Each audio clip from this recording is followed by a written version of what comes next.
welcome back to Yu-Gi-Oh! History with Joe Giorlando. In today's video, we are going back to the summer of 2014, what I refer to as Soul Charge format, and taking our very first look at Dragon Rulers.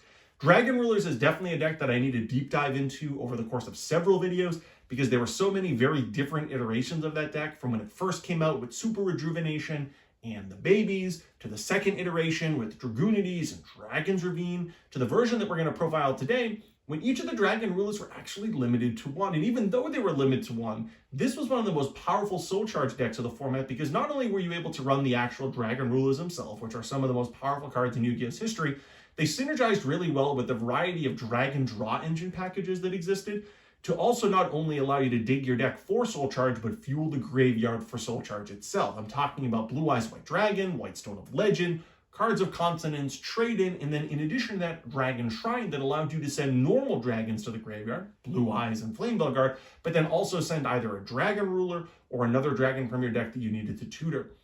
This was also a deck that not only got to incorporate 3 copies of Soul Charge, which to me defined the better decks of the time period, it also got to incorporate cards like Skill Drain that slotted in so well with the dragon package itself. Of all of the decks at the time that incorporated Soul Charge, this was arguably the deck that could do it the quickest. This deck, when it opened with those draw cards on the opening turn, could put together an insurmountable amount of card advantage. Unlike some of the other decks of the time period that really needed to either nickel and dime over the course of several turns to get a value Soul Charge, maybe like Hat, or a deck like Sylvan's that really needed to open Lone Fire Blossom to be able to do anything that even resembles what the Dragon Draw variation of this particular deck was able to do. Without further ado, let's take our very first look at Dragon Rulers.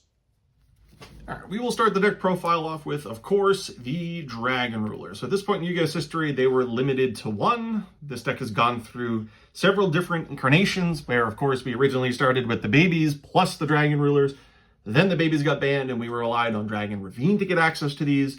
At this point in Yu-Gi-Oh's history, these are limited to 1, and Dragon Ravine is banned, but this was still a top-tier deck, and we'll showcase some of the supporting casts surrounding the Dragon Rulers that made this deck so viable. First, we have the Millers. So we've got 1 copy of Card Trooper and 2 copies of Curry Bandit. A lot of people play 2 Card Troopers. You could easily do that. Card Trooper is a fine card because it combines well with Debris Dragon.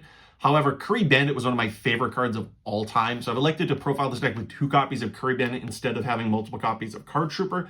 They allow you access to the Dragon Rulers, but sometimes you also incidentally mill the Whitestone engine. So with Whitestone and Blue Eyes White Dragon, it does so many things for this deck. 1, it gives you a tuner to combine with the Dragon Rulers, or even technically Blue Eyes when you use Soul Charge to go into some of the most powerful level 8 and I guess technically 9 Synchro Monsters. It gives you access to a Cards of Consonance target, so now you're drawing through your deck, hopefully getting access to Soul Charge. And then Blue Eyes combines with Trade-In to give you an additional engine for drawing. Plus, in addition to just that, we have other tuners like Flame Guard and Debris Dragon, giving us 5 targets for Cards of Consonance. Plus, we have 2 copies of Mythic Water Dragon to give us additional level 8s with Trade-In, and of course the corresponding Mythic Earth Dragon. So, talk a little bit about some of these choices. You want normal monsters in the deck because we're playing Dragon Shrine, sort of the 3rd engine combined with the Dragon Rulers. Like I mentioned, we started with the babies, like Pebbles. We then moved on to Dragon Ravine. After Dragon Ravine was banned, we then moved on to Dragon Shrine, which is a Foolish Burial-esque effect for dragon monsters. However, if you send a normal monster first, you then get to send another dragon. So having access to normal monsters like Blue Eyes and Flame Guard made that card a double Foolish Burial. When combined with Soul Charge, obviously that's single-handedly going to give you access to a Synchro Monster, if not more, if your graveyard's already filled. So Flame Guard serves that purpose. It's also a Cards of Consonance target, combined with Debris Dragon into Whitestone, so allows you to draw through your deck, fill your graveyard, and access Soul Charge. Plus, it is a Fire Dragon monster, which means it gives us a target for Blaster to search when Blaster is banished. Debris Dragon, in a similar vein, gives us the Wind monster when banished Tempest. Plus, it allows us to combine with a couple different things in this deck. With Card Trooper, it allows us to go into Black Rose Dragon. With Mythic Earth Dragon, it actually allows us to go not into a Synchro Monster, but into Exotonite, because they're both level 4s, so that's really important. Combined with a level 7, which is presumably a Dragon Ruler, though every now and then could technically be Black Rose Dragon, gives you access to Star Eater. So it really hit the whole gambit. And then there are other just random things. You can bring back a level 1 tuner if you need to combine it with something else. So it really serves a great function there as a Dragon tuner monster. Then the Earth and Water package. So with Mythic Earth, with Mythic Water, when you have an Earth, you can special summon it. It's just a level 8 Water Dragon. With Earth, though, you can copy the level of a Water Dragon. So with both of these, you have access to a rank 8 play. Technically, you also have access to a rank 7 play with these two. So those give us some points of interaction, presumably with Soul Charge. It also ensures that we have each of the 4 typings with the Dragon Rulers or attributes. We have an Earth, a Water, a Wind, and a Fire. So regardless of which one is banished, if it needs to be banished for one reason or another, we do have access to a Dragon in our deck that we can search out. But those are the monsters. One of the reasons why this deck was so powerful was the spell lineup. This format I always refer to as Soul Charge format, to me, was all about what deck could abuse Soul Charge the best. So, of course, if this deck is going to be in Soul Charge format, we are going to start with 3 copies of Soul Charge. I think the best decks in this format were the ones that abuse this. As much as this format's often called Hat format, I really think in the back of the mind it should just be called Soul Charge format, because whether it was Infernities, Sylvans, or this deck, decks that could abuse this, to me, were on another level. But 3 copies of Soul Charge. In order to fuel the graveyard so that we can actually activate Soul Charge on the first turn with a huge graveyard, we of course have 3 copies of Dragon Shrine, a double Foolish Burial for Dragon monsters if the first card is a normal, of which there are several. And then what made this deck so powerful in addition to that was the Draw Engine. So we have 3 copies of Upstart to give us a 37 card deck, but then we have 2 copies of Cards of Consonance and 2 copies of Trade-In. So I already commented on the targets, Debris Dragon, Stone, and others, trade-in targets, the Blue Eyes, and specifically the Mythic Water Dragon. The point of this deck is to try and access Soul Charge as fast as possible, and having all 7 of these draw cards, plus you have cards like Dragon Shrine, you can very reliably activate Soul Charge on the first turn, probably more consistently than any other deck because of this draw power, and then access a huge field on the opening turn, which is great when going first. Then we have 1 copy of Foolish Burial. It can either get us access to Blue Eyes in hand by sending Whitestone, or just any of the Dragon Rulers, or anything that we just want to bring back off Soul Charge, so it has a lot of utility there. 1 Gold Sark is essentially the equivalent of a Reinforcements of the Army in this deck, because we can banish any of the 4 Dragon Rulers and then access any of the 4 Dragon attribute monsters that I pointed out earlier. Plus, the monster does come back to your hand in 2 turns, so when you banish a Dragon Ruler, you are more than likely going to survive those 2 turns and be able to add it to your hand. Plus 1 copy of Burial. You don't necessarily want to banish the Dragon Rulers per se, because once you banish them, you lose access to them, unless you get access to Burial to bring them back to the graveyard. So 1 copy of Burial gives us a secondary way of getting access to the Dragon Rulers in prolonged games. Some people even actually played Miracle Dig, which is a version of Burial-esque effect, where if you have 5 banished cards, you can return 3 of them, so in a similar vein, but it's not a quick play, and you actually need to have 5 monsters already banished to use the effect. So not nearly as good as Burial, but can serve a similar functionality if the game goes long. But those are our spells. And then for the traps, I liked to go with the version of this deck that just outright played 3 copies of Skill Drain. Some people played 1, some people played 2. I think Skill Drain was one of the main reasons to play this deck. Skill Drain, backed up by cards like Stardust Dragon, have always historically been really good. This deck can put just a large, gigantic beater on the field, whether it's Blue Eyes or Dragon Ruler or random Synchro Monster. And as a result, this deck had a lot of outs of just winning through Skill Drain plus Big Monster. And Skill Drain's always been a difficult card to deal with. This format, Heavy Storm is banned. There are plenty of cards like Ignition out of Artifacts, plus cards like Mystical Space Typhoon that were pretty popular. You do need to worry about the hands. You don't want to leave yourself vulnerable to being destroyed by the hands, Fire and Ice Hand. But when you have Stardust Dragon, which is really easy for this deck to access, cards like Skill Drain can just be absolutely game-breaking. And when you're playing against a deck like Sylvans, Lightsworns to a certain extent, this card can just outright win the game. So 3 copies of Skill Drain, 2 copies of Wing Blast. Wing Blast is always slotted in really well with the Dragon Rulers. Gives you outs to random Synchro monsters that are difficult to deal with. Technically Exceed monsters like Felgrand. At times, right, Felgrand has its own protection effect, but you at least can bait it out with this, or use this after Felgrand, sort of chain 2 Felgrand's effect. And then it allows you to ditch the Dragon Rulers. I know there's only 4, but it can allow you to ditch Whitestone or just a Blue Eyes that you added to your hand, right? If you don't have Trade-In, sometimes Blue Eyes just get stuck in your hand. So having these gives you an additional way of getting that out of your hand. Then we have 1 copy of Bottomless Trap Hole and 1 copy of Torrential. Just 2 generically powerful trap cards during a format where a lot of people played a bunch of trap cards. In terms of the extra deck, I already commented on some of the logic behind the extra deck, but we'll start with Exciton Knight. This might seem a little bit odd, but Earth Dragon plus Debris Dragon are actually 2 level 4 monsters, and Debris can bring back Earth, so you could go into Exciton Knight with 1 card. For the rank 7s, we have 2 copies of Dracosac and a Big Eye. So this wasn't the point in Yu-Gi-Oh! History where people just outright played 3 of these and 2 or 3 of these when the Dragon Rulers first came out. Because there's only 1 of each Dragon Ruler, we don't need as robust of a rank 7 package. So we've got 2 copies of Dracosac and 1 copy of Big Eye. The rank 8s, we have Heretic Dragon, Gimmick Puppet, and Felgren. Felgren was a go-to opening play. This deck doesn't put up what you would consider sort of by modern day terminology an Omni-Negate per se when it uses Soul Charge. It doesn't have a ton of cards that necessarily interact on the opponent's turn. This, however, is one of them. This gives you sort of a pseudo-negate, pseudo-protection effect. So if you can Soul Charge on the opening turn, getting access to level 8s is really useful, whether that's through Mythic Earth/Water or the Blue Eyes package. So 1 copy of Felgran.